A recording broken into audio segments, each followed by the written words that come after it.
Lori Vallow just can't get a break, and what the hell is her attorney doing? Second, new Amber Heard Johnny Depp audio has DV written all over it. Third, no fun for you kids in California. Fourth, a Connecticut man shelters in place in a restaurant that's been closed. And finally, our dumb criminal contestant of the day and our nominees for the week. Let's talk about it.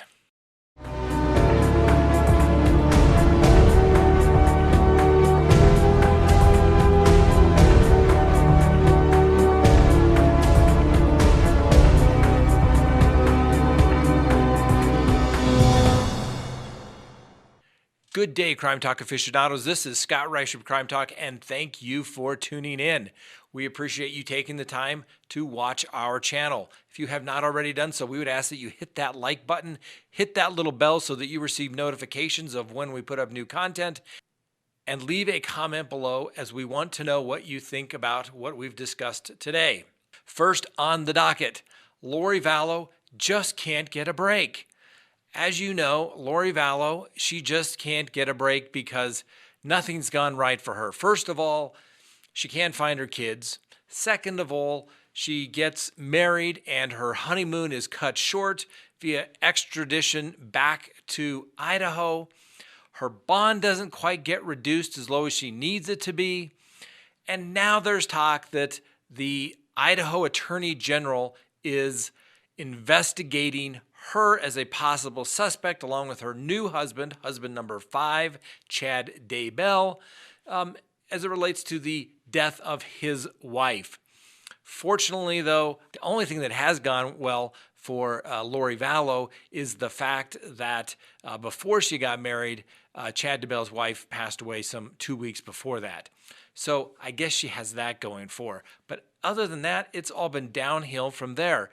Her husband dies, her brother dies, her children are missing. This woman just can't get a break. And then her attorney was going to have a bond reduction hearing scheduled for today, but unfortunately it was continued now until April 22nd. Why, you may ask? Well, the chief judge of the Idaho Supreme Court has come down and said that basically the courts are going to have limited operation basically for the month of April, May. And this order is very similar to what a lot of courts are doing. I can tell you here in the state of Colorado, our Chief Justice of the Colorado Supreme Court just said basically no jury trials until the first week in May. And I had a matter set over my objection outside a speedy trial. Really kind of irks me. The Constitution does not get paused even in a pandemic. It doesn't get paused during times of war. It doesn't get paused in emergencies just because it's convenient. But needless to say, that's the reality of the world that we are in today. Maybe next week, Lori Vallow will get her bond reduced and she can get out and she can start spending her time on her defense. Now, what in the hell is her attorney doing? All right. Lori Vallow's attorney has issued several subpoenas to be served, and subpoena duces tecums is what they're referred to as. Basically, it's a subpoena to produce documents. And what happens when an attorney issues a subpoena, it normally has to be to somebody that has subject jurisdiction as it relates to the court. So normally people in this particular case, it would be Idaho. And when someone either has to appear with that subpoena if they've been validly served, or if they have to show up and produce documents, they have to do that. Otherwise, they could be held in contempt. Now, what I don't understand is, and maybe Ms. Vallow's attorney has some secret game plan, but based upon these subpoenas, it becomes evidently clear what I've commented before is that he is a civil attorney and not a criminal attorney. He may do criminal cases, but that's sure not what he highlights as his experience on his websites. So what he's done now is produced several, I've got 1, 2, 3, 4, 5 subpoena duces tecums that he has served, at least filed with the court, because you have to give notice to the other side, and usually do that by filing a notice with the court so that they know that something's going to be returnable. And the first subpoena that he issued was to the State of Idaho Office of the Attorney General. And he is asking for all records, reports, notes, charts, communications relating to the investigation of Chad Daybell, Lori Daybell / conspiracy attempted murder. Okay? Well, guess what? That subpoena is more than likely going to be quashed because, well, the investigation is ongoing. And if she is charged, then they will get all that discovery in the course of the discovery process. Now, you would think that the attorney would be more concerned on representing the case as it relates to the children, since that's what is before the court, versus all this running around that he's doing, trying to get everything related to the death of Lori Vallow's brother, and now the investigation. He's not going to get that while there's a pending investigation. That is Criminal Defense 101. But as a civil attorney, her attorney may not generally know that those are the rules. He issued a very similar subpoena to the Fremont County Prosecutor's Office. This is the office that said, hey, we've looked into this investigation, but we want the Attorney General to take it from here. Requesting all the same types of information there. He's not going to get it. It's an ongoing investigation unless and until there's something related to the missing children. In this particular case, that she's actually before the court, they may get it, but not a moment sooner.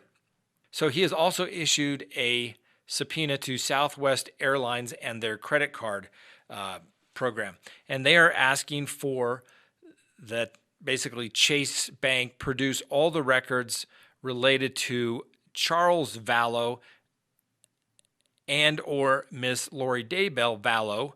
And they want all the documents from January of 2016 through the present, including basically all the records. It goes on and on and on. I mean, credit reports, all these various things. Now, I don't have time to go through each and every line of these. However, if you go to ScottReisch.com, ScottReisch.com, we will have all of these subpoenas up as well. There's another subpoena then issued to U.S. Bank Corp, and once again asking for all the records related to Charles Vallow as well as Lori Vallow as well. Finally, there was a subpoena issued to Google whereby he is requesting that Google submit the email accounts for Charles Vallow that Google may have in their records. Now, anytime you subpoena one of these online companies, you get a response. Maybe they produce it, maybe they won't. We'll see what takes place. Normally, they don't quash it, but they basically say that here, this is what we have. But since this is not directly related to the person, they may ask that it be sent to the court and request that it be reviewed in camera. And that would mean that the court would actually review the documents, see if there's anything related to the case at hand, because people do have a right to privacy. And you don't get everything just because you subpoena that. But I think these subpoenas look very similar to a fishing expedition or someone who's engaging in some sort of civil type discovery process. A lot different in the criminal court. Not sure what he's doing. And let me tell you, as a defense attorney, if you can obtain documents through your own client by signing a release, or they request them themselves through a written request, you do it that way, because when you subpoena the documents, guess who gets it? The district attorney gets a copy of it as well.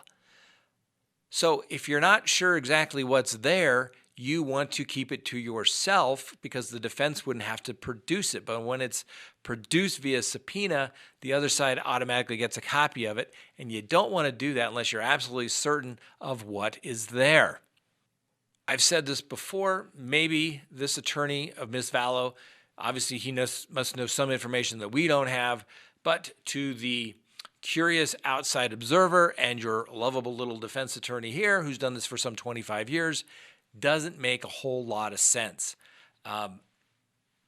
Doesn't make any sense at all. We'll follow it. If you want to look at all the subpoenas, go to ScottReisch.com and you can look at all the documents that have been uploaded.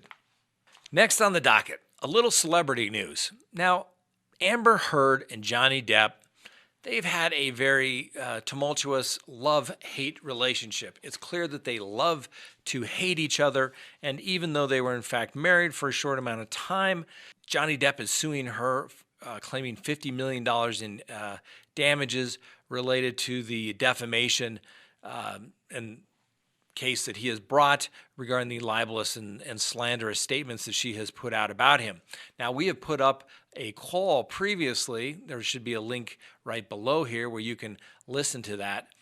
They both sound like a hot mess. Well, guess what? There's more. There's recordings of another call where somehow, I don't know if he's cut his finger off or got his finger slammed in there, but here's a link to the video that we're going to put up.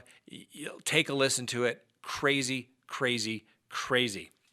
Amber Heard could be getting close to having her own precarious legal situation. And we're not talking about being sued for $50 million.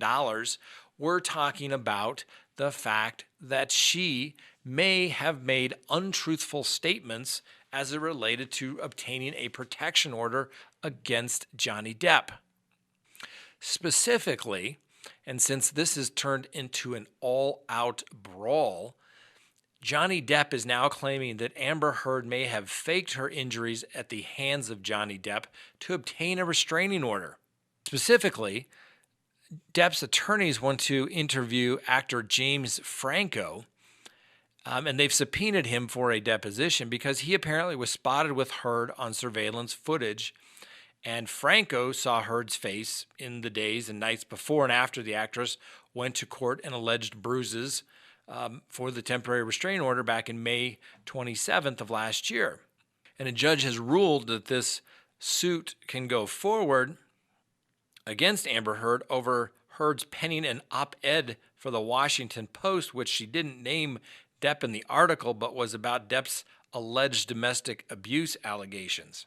Now, Heard, who apparently starred in Aquaman and maybe in Aquaman 2, things seem to be up in the air as it relates to that.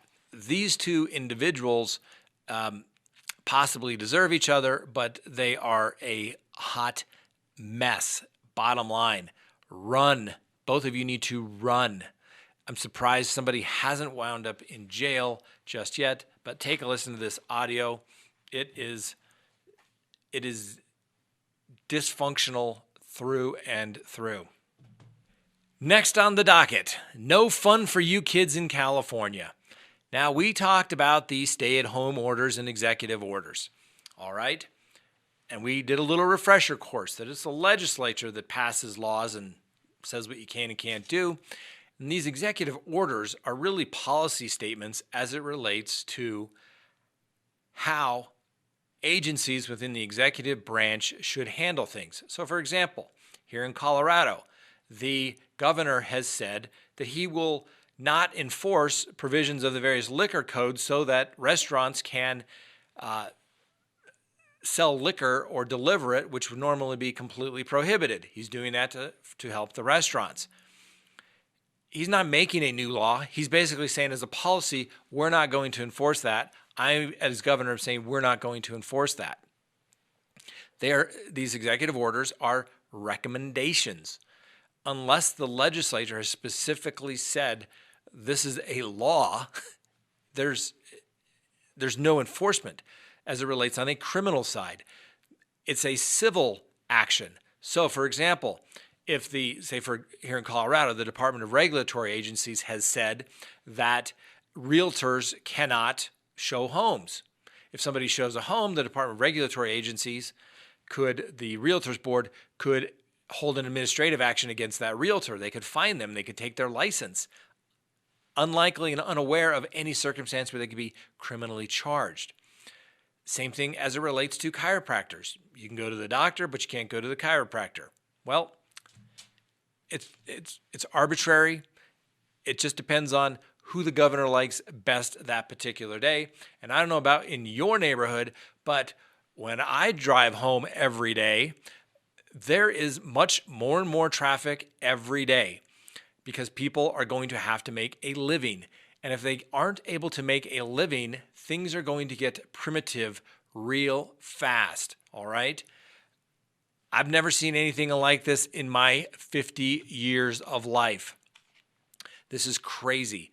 I've lived through market dips but never seen a situation where a secondary and third wave of layoffs is coming, and I expect a huge rise in criminal conduct because people are going to do what they have to do to take care of their families.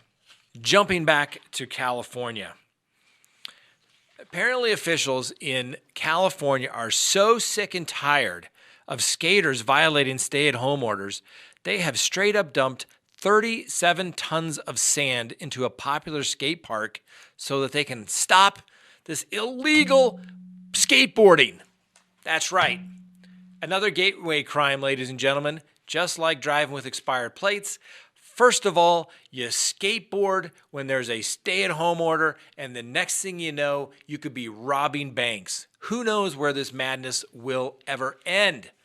They have to put a stop to it.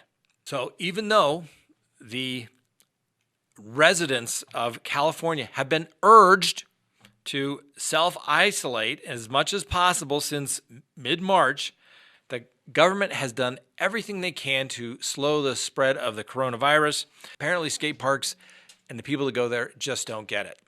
Now, take a look at this. This is from my neighborhood. See this? There's a skate park a couple blocks away. There's a skate park a few blocks away. And apparently, the mothers in the neighborhood are so upset that their children have been leaving the house with their parents and going to the skate park. And social shaming is not enough. So apparently, these individuals have complained so much that the city has decided to put trash dumpsters in the skate park so that people will not skate in the skate park. Now, here's another video. Look at this. A kid skating around the trash cans in the skate park. Why, you may ask, ladies and gentlemen? Because kids will be kids, and I have said this before. Stupid laws will be ignored. They always are. Angel Ortiz was found asleep in the Sol del Cuba Cafe in New Haven, Connecticut. And Mr. Ortiz was arrested for burglary and theft as he had been in the cafe for at least 3 days, hunkering down during the coronavirus pandemic. Over the course of several days, and police officers being able to verify this based upon the security footage, it appears that Mr. Ortiz helped himself over the course of the 3 days to the restaurant's food, liquor, and beer, while also removing beverages and property from the restaurant. Apparently, over the course of some of the 3 days that he was there, he's accused of drinking or stealing around 70 bottles of liquor. So with the burglary, theft charges pending, as well as criminal mischief thrown in there as well for breaking things, Mr. Ortiz remains in custody awaiting arraignment. Quick little legal note. You can't break into other people's property unless maybe it was absolutely so life-threatening that you were going to starve. Say, for example, your car had broken down and you were on the side of the road and you broke into the old abandoned house that was sitting there when no one was there, and you had to break in. You did that to survive. Perhaps you could claim a duress, but once the duress was over, you'd probably want to self-report it to yourself, or you'd want to self-report it to the police so that you don't get in any trouble. Mr. Ortiz appears to have just taken it upon himself to partake of the food and beverages at the establishment without any sort of duress defense available. So, good luck, Mr. Ortiz. And finally, our dumb criminal contestant of the day, and then we'll recap our contestants for the dumb criminal contestant of the week that you all get to choose. And our dumb criminal contestant of the day comes from Washington County, Oregon.